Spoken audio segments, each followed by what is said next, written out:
Hello friends, welcome back to my YouTube channel. तो friends, आप देख रहे हैं नाउम्र की सीमा हो। तो फ्रेंड्स, आप आगे देखेंगे कि योगेश और उसका स्टाफ योगेश की हंसी बनाते हैं। योगेश इन्वेस्टर्स के सामने जाता है और वो हाथ जोड़कर उनसे कुछ समय के लिए कहता है। इन्वेस्टर्स अभिमन्यु को आधे घंटे का समय देते हैं और अर्जुन, विधि और अभिमन्यु ये सुनकर बहुत खुश हो जाते हैं।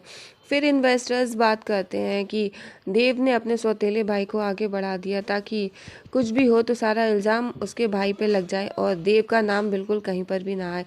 अभिमन्यु ये सब बातें सुन रहा होता है लेकिन वो कुछ नहीं बोलता और चला जाता है दूसरे कैबिन में और वहाँ जाकर कहता है कि उससे ये सब नहीं होगा। लेकिन विधि उनको समझाती है कि सर, आपको करना होगा और आपसे हो जाएगा। फिर इधर आप देखेंगे कि प्रिया अपने घर पे है और वो योगेश को फ़ोन करती है, कहती है कि भाई क्या हुआ है। तो योगेश बताता है कि अभिमन्यु आया है और सभी लोग उससे होप लगाए बैठे हैं। लेकिन प्रिया कहती है कि अभिमन्यु किसी काम के नहीं है और आज ये बात सभी को पता भी चल जाएगी। लेकिन इधर विधि है, अभिमन्यु को समझाने की कोशिश करती है और अभिमन्यु उन सब की बात मान लेता है। इधर आप देखेंगे कि विधि सोचती है कि देव सर होते तो वो क्या करते। और फिर वो इधर आप देखेंगे कि अभिमन्यु बहुत घबराया हुआ है। विधि अभिमन्यु को समझाती है कि जब राम जी वनवास गए थे तो उनके पीछे भरत जी ने ही सारा ख्याल रखा था और वो फिर मान जाता है। और फिर अर्जुन अभिमन्यु को समझाने की कोशिश करता है लेकिन अभिमन्यु कहता है कि अर्जुन, मुझसे कुछ नहीं होगा, ये सब मुझे नहीं समझ में आ रहा, मुझसे नहीं होगा। और वो किसी की बात नहीं सुनता। अर्जुन कहता है कि ये तो आपको करना पड़ेगा और अभिमन्यु कहता है कि मुझे बिजनेस के बारे में कुछ भी नहीं आता है। और विधि ये सोच के समझ में नहीं आ रहा उसे कि क्या करे वो। और वो अभिमन्यु सर को बहुत समझाती है और अभिमन्यु कहता है कि ये मुझे नहीं आता, मुझसे ये सब नहीं होगा। और विधि कहती है कि सर, आप कोशिश करिए, हम जानते हैं कि आप कर सकते हैं। और फिर इधर आप देखेंगे कि योगेश और प्रिया दोनों लोग फ़ोन पर बात कर रहे होते हैं। योगेश कहता है कि कुछ नहीं होने वाला। फिर योगेश कनिका से बात करता है और योगेश बताता है कि ये कंपनी डूबने वाली है, मैं तो सारा अपना पैसा अपने बैंक अकाउंट से दूसरे अकाउंट में ट्रांसफ़र कर रहा हूँ। कनिका कहती है कि ठीक है, तुम्हें जो समझ में आए तुम करो। अर्जुन मुझे वहाँ की सारी अपडेट्स दे देता है, मुझे सब पता है वहाँ के बारे में।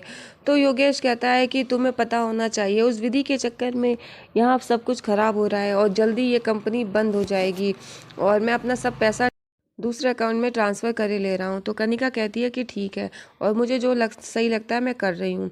इधर आप देखेंगे योगेश को उस ऑफिस की एक स्टाफ उसको समझाती है लेकिन उसे समझ में नहीं आता। इतने में विधि के पास उसके पापा का फ़ोन आता है। वो पूछते हैं कि क्या हुआ, तो विधि उन्हें समझाती है लेकिन क्राइसिस की वजह से काफ़ी परेशान है सब। तो विधि कहती है कि ठीक है पापा, मैं आपसे बाद में बात करती हूँ। वो कहते हैं अच्छा ठीक है ठीक है और फिर फ़ोन रख देते हैं। विधि की माँ पूछती भी है लेकिन उसके पापा कुछ नहीं बताते हैं। और इधर फिर विधि देखती है कि अभिमन्यु सर को कुछ नहीं समझ में आ रहा, वो बहुत परेशान हो रहे। वो कहते हैं कि मुझसे कुछ नहीं होगा, मुझे नहीं समझ में आ रहा। पूरा स्टाफ इस बात से परेशान हो जाता है कि ये कैसे करेंगे सर।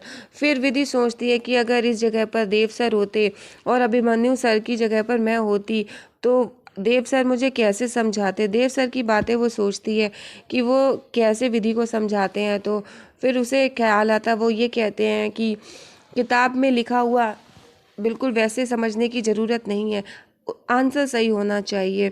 और फिर विधि कहती है कि अभिमन्यु सर को समझाने के लिए मैं ट्राई करूं, अर्जुन मैं कुछ गलत बोलूं तो मुझे बता देना। फिर विधि समझाती है। फिर पिज़्ज़ा का एग्जाम्पल लेकर के अभिमन्यु को थोड़ा थोड़ा सा समझ में आता है लेकिन स्टाफ सोचता है कि ये क्या हो गई कर रही है, ये पागल हो गई है क्या। अर्जुन कहता है कि विधि तुम्हें भूख लग रही है तो मैं पिज़्ज़ा ऑर्डर कर देता हूँ। तो फिर अभिमन्यु सर कहते हैं कि नहीं नहीं, मुझे समझ में आ रहा है। तो सारा स्टाफ खुश हो जाता है। फिर विधि से कंटिन्यू करने के लिए कहता है और विधि अभिमन्यु सर को सारी बातें उन्हीं के हिसाब से उन्हें समझा देती है। अब अभिमन्यु सर कहते हैं कि अब मुझ में कॉन्फिडेंस आ गया है, अब मैं इन्वेस्टर्स के सामने जाने के लिए रेडी हूँ। आज पहली बार मुझे डर नहीं लग रहा है। और सभी लोग ये सुनकर बहुत खुश हो जाते हैं। फिर इधर घर पे आप देखेंगे कि विधि के माँ बाबा दोनों लोग मिलापनी माता के सामने खड़े हैं। इतने में उनकी चाची और चाचा आ जाते हैं। वो कहते हैं, भाई साहब, आपकी विधि ने तो सब खराब करके रख दिया, खुद की नौकरी जाएगी ही, लेकिन मेरी बेटी गोल्डन की भी नौकरी ले डूबेगी। और उसको क्या पड़ी थी वहाँ सबके बीच में घुसने की। और फिर इधर आप देखेंगे कि अभिमन्यु अपने स्वर्गीय पिताजी की फोटो के सामने खड़ा होता है। वो ये कहता है कि पापा, आपने ये सब बहुत मेहनत से खड़ा किया और देव भैया ने भी बहुत मेहनत की है, मैं ये सब खराब नहीं होने दूंगा। आज उनकी एब्सेंस में ये सब मुझे संभालना पड़ रहा है और पापा आप मुझे आशीर्वाद दीजिए कि सब सही हो। और इधर विधि आती है। विधि कहती है, आज आपके पापा होते तो आप में ये कॉन्फिडेंस देख के बहुत खुश होते। और फिर अभिमन्यु विधि से कहता है कि हाँ, और फिर वो कहता है कि चलें। तो विधि कहती है कि सर, इसके आगे आपको अकेले ही जाना पड़ेगा, मैं यहीं तक आ सकती थी। तो अभिमन्यु कहता है कि ठीक है, आगे मैं चला जाऊंगा। और फिर विधि कहती है कि सर मैं यहीं हूँ, आप जाइए।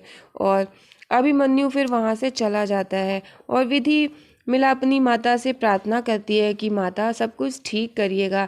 इधर देव की माँ भगवान जी के सामने खड़ी हैं और वो विनती करती हैं कि हे भगवान, या तो देव को भेज दो या तो अभिमन्यु को इतना कॉन्फिडेंस दो कि वो इन्वेस्टर्स के सामने बात कर सके, सब कुछ ठीक कर सके। तो प्रिया कहती है कि मम्मी जी, ये तो आप भी जानती हैं कि अभिमन्यु किसी लायक नहीं है और आपको पता है उनके पास बिजनेस की कोई नॉलेज नहीं है, मेरे पास बिजनेस की डिग्री है। आप लोगों ने मुझे बिजनेस में इन्वॉल्व नहीं किया होता तो आज ये क्राइसिस में मैं सब कुछ ठीक कर देती। इतने में आप देखेंगे ऑफिस में देव आ जाता है और विधि से कहता है कि कहाँ है सभी लोग, सबको बुलाओ, एक मीटिंग अरेंज करो सारे इन्वेस्टर्स के साथ में। और फिर इतना कहकर कहता है, क्विक फास्ट जल्दी करो। और फिर वो अपने कैबिन में जाता है। अब विधि सोचती है, अब मैं क्या करूं। अभिमन्यु सर के सामने अगर देव सर चले गए तो उनका कॉन्फिडेंस वीक पड़ जाएगा और फिर वो पीछे हट जाएंगे। फिर वो देव सर को जाने से रोकने के लिए फिर देव सर के कैबिन में जाती है। देव बिजी होता है। वो कहता है कि तुम अभी तक यहीं खड़ी हो, जाओ जल्दी से पूरे स्टाफ को बुलाओ, क्या कर रही हो यहाँ पर खड़ी। तो विधि समझाती है कि इन्वेस्टर्स ऑलरेडी आ चुके हैं। वो कहते इन्वेस्टर्स आ चुके हैं, कहाँ हैं। वो पहले से ही कॉन्फ्रेंस रूम में हैं और बाकी का स्टाफ भी वहीं पे है। अभिमन्यु सर उनको डील कर रहे हैं।